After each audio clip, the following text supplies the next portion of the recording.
नहमदु व नसल्ली अला रसूलिल करीम अम्मा बाद फ़ाऊज़ु बिल्लाहि मिनश शैतानिर रजीम बिस्मिल्लाहिर रहमानिर रहीम। अस्सलामु अलैकुम व रहमतुल्लाहि व बरकातुहू। सिरत रसूल अरबी सल्लल्लाहु अलैहि वसल्लम के साथ आपकी खिदमत में हाज़िर हूँ। नबूवत के 7वें साल कुरैश ने जब देखा कि बावजूद तशद्दुद और मज़ाहमत के इस्लाम कबाइल अरब में फैल रहा है, हज़रत हम्ज़ा और उमर रज़ी अल्लाह तआला अन्हुमा जैसे लोग ईमान ला चुके हैं, नज्जाशी ने मुसलमानों को पनाह दे रखी है और सफ़ारत भी बेनीले मराम वापस आ गई है, तो उन्होंने बिला इत्तफ़ाक़ ये करार दिया कि नबी करीम सल्लल्लाहु अलैहि वसल्लम को अल्लानिया कत्ल कर दिया जाए, नाऊज़ बिल्लाह।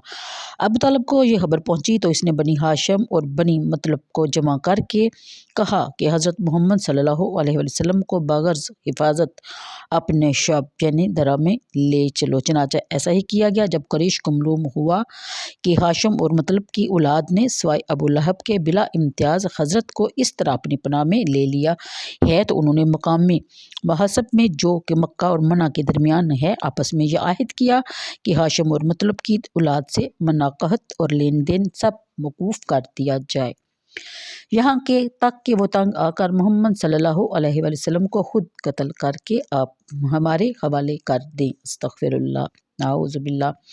और तकीद मज़ीद ये कि ये माहिदा तहरीर किया और काबतुल्लाह की छत में लटका दिया। कुफ़ार कुरैश ने नहायत सख्ती से इस माहिदे पर अमल किया। बाहर से जो गल्ला मक्का में आता वो खुद ही खरीद लेते और मुसलमानों तक पहुँचने ही ना देते। अगर इनमें से कोई बतौर सिला रहमी अपने किसी मुसलमान रिश्तेदार को अनाज बेचता तो इसके भी सदेरा होते। गरज बनु हाशिम शब अबी तालब में तरह तरह की तकलीफ़ें उठाते रहे। अबू तालब का ये मामूल था कि जब लोग सो जाते तो हज़रत सल्लल्लाहु अलैहि वसल्लम को बग़र्ज़ हिफाजत आपके बिस्तर से उठाता ताकि दूसरे बिस्तर पर जाके लेट जाएं और आपके बिस्तर पर अपने किसी बेटे या भाई को लटा देता। सही बुखारी और मुस्लिम में है कि हज़रत अब्बास रज़ी अल्लाह तआला अन्हा ने रसूल करीम सल्लल्लाहु अलैहि वसल्लम से अर्ज़ किया कि अबू तालिब आपकी मराहत और मदद किया करता था और आपके लिए नाराज़ हुआ करता था, क्या ये अमल इसको कोई फ़ायदा देगा? आप सल्लल्लाहु अलैहि वसल्लम ने फरमाया, हाँ, मैंने इसे सर तपा यानी सर से पाँव तक बड़ी आग में पाया, बस इसको निकाल कर थोड़ी आग में कर दिया जो कि इसके टखनों तक पहुँचती है। ये तो अज़ाब कब्र में तखफ़ीफ़ है, क़यामत को भी इसकी यही हालत होगी। चनाचा अबू सैयद खदरी से रवायत है कि अबू तालिब का जिक्र आया तो रसूलुल्लाह सल्लल्लाहु अलैहि वसल्लम ने फरमाया, मुझे उम्मीद है कि क़यामत को मेरी शफ़ाअत इसे फ़ायदा देगी, बस इसको थोड़ी आग में कर दिया जाएगा जो इसके टखनों तक पहुँचेगी, जिससे इसका दिमाग जोश खाएगा। बाज़ उलमा ने खिलाफ अहादीस सहा और अबू तालिब का ईमान साबित करने की कोशिश की है, बाकी अल्लाह और अल्लाह का रसूल ही बेहतर जानता है, यहाँ खामोशी ही बेहतर है। जब 3 साल इस हालत में गुजर गए तो अल्लाह ताला ने अपने हबीब पाक सल्लल्लाहु अलैहि वसल्लम को खबर दी कि इस मायदे को जो कि उन्होंने लिख के काबतुल्लाह की छत में लटका दिया था, दिमक ने इस तरह चाटा है कि अल्लाह के नाम के सिवा इसमें कुछ भी बाकी नहीं रहा।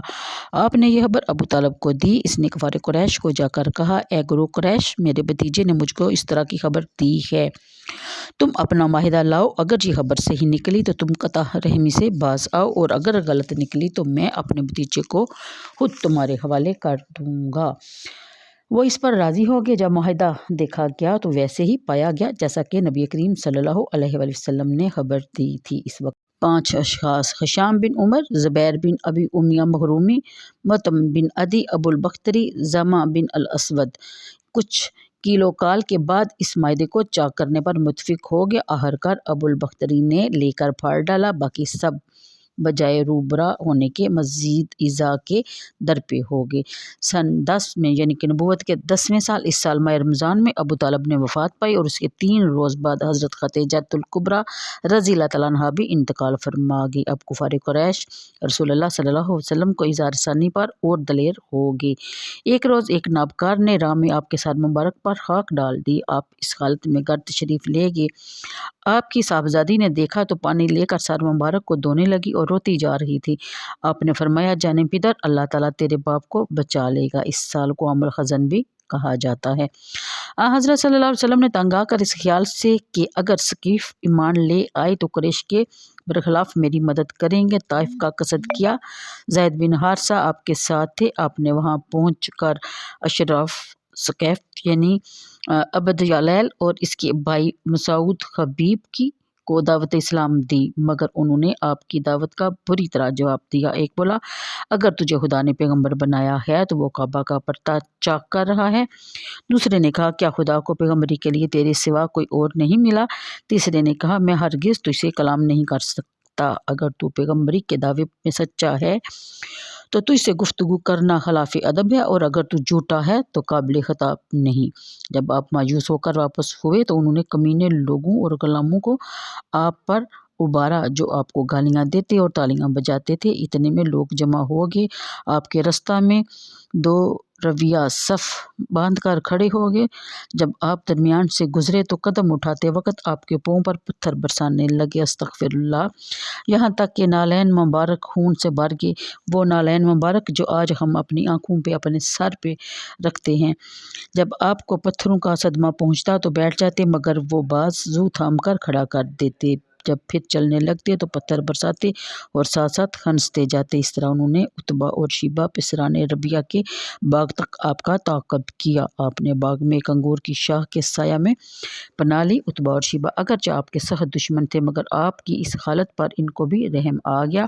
انہوں نے اپنے نصرانی غلام عداس سے کہا کہ انگور کا ایک خوشہ تھال میں رکھ کر ان کے پاس لے جا اور کہہ دے کہ کھا لیں۔ آپ نے بسم اللہ کہہ کر کھایا۔ عداس متعجب ہو کر کہنے لگا کہ ان شہروں کے لوگ ایسا نہیں کہتے۔ آپ نے پوچھا، تو کہاں سے ہے؟ اس نے کہا، ننوا سے۔ آپ نے فرمایا کہ وہ نیک بندے یونس بن متی کا شہر ہے۔ پھر اس نے آپ سے یونس کا حال پوچھا۔ آپ نے فرمایا کہ وہ بھی میری طرح پیغمبر تھے۔ یہ سن کر وہ آپ کے ہاتھ پاؤں چومنے لگا اور اسلام لے آیا۔ اسی سفر میں مقام نخلا میں، جو مکہ مشرفہ سے ایک رات کا راستہ ہے، شہر نسیبن کی جن حاضر ہوئے۔ آپ رات کو نماز میں قرآن مجید پڑھ رہے تھے، جن سن رہے تھے اور وہ ایمان لے آئے۔ نخلا میں چند روز قیام رہا۔ وہاں سے آپ حرا میں تشریف لائے اور مطعم بن عدی کو پیغام بھیجا کہ کیا تم مجھے اپنی پناہ میں ایمان میں لے سکتے ہو؟ مطعم نے قبول کیا۔ آپ رات کو مطعم کے ہاں رہے۔ جب صبح ہوئی تو مطعم اور اس کے بیٹوں نے ہتھیار لگائے اور حضرت صلی اللہ علیہ وسلم کو کہا کہ آپ طواف کیجیے، اور خود تلواریں لگائے ہوئے مطاف میں ہی موجود رہے۔ جب حضرت طواف سے فارغ ہوئے تو اسی حیت میں آپ کی دولت خانہ تک آپ کے ساتھ آئے۔ اس کے ساتھ ہی مجھے دیجیے اجازت، دعاؤں میں یاد رکھیے گا۔ انشاءاللہ نیکسٹ پارٹ کے ساتھ اگلی ویڈیو میں آپ کی خدمت میں پھر حاضر ہوں گی۔ اللہ حافظ۔